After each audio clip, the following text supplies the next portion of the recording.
இன்னைக்கு மார்கழி மாசம் 3வது நாள் வாசல்ல ரங்கோலி கோலம் போட்டாச்சு. தினம் ஒரு கோலம் போடலாம் அப்படின்னு சொல்லிட்டு பிளான் பண்ணியிருக்கோம் இல்லையா?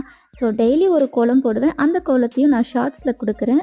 அதுக்கப்புறம் இதோட கோலம் போடும்போது வீடியோ கேட்டிருக்கீங்க. என்னைக்காவது எனக்கு டைம் இருக்குது முடியும் அப்படின்னா கண்டிப்பாக ஷேர் பண்ணுறேன். கோலம் போட்டுட்டு சாணம் பிடிச்சி பூவும் வச்சாச்சு. அதுக்கப்புறம் நிலைவாசல்லையும் விளக்கேற்றியாச்சு. நிலைவாசலில் விளக்கேற்றினதுக்கப்புறம் துளசி பூஜையும் செஞ்சாச்சு.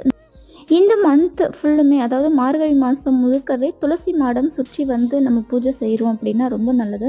நம்மக்கிட்ட 2 துளசி மாடம் இருக்கும் இல்லையா? 2 துளசி மாடத்தில் நான் ஃபஸ்ட்டு கருந்துளசி வச்சுருந்தேன். ஆனால் இப்போ 2துலேயும் லக்ஷ்மி துளசி தான் வச்சுருக்கேன். அதனால் 2 துளசி மாடம் இருக்கும்போது நம்மளால் சுற்றி வர முடியாது. அதனால் ஒரே துளசி மாடம் வச்சு வழிபாடு செஞ்சிட்ருக்கிறேன். அதுக்கப்புறம் பூஜையும் இன்னைக்கு நல்லபடியாக முடிஞ்சது. இன்றைக்கி நிவேதனம் அப்படின்னு பார்த்தீங்கன்னா ஆரஞ்சு பழம் தான் வச்சு வழிபாடு செஞ்சுருந்தேன்.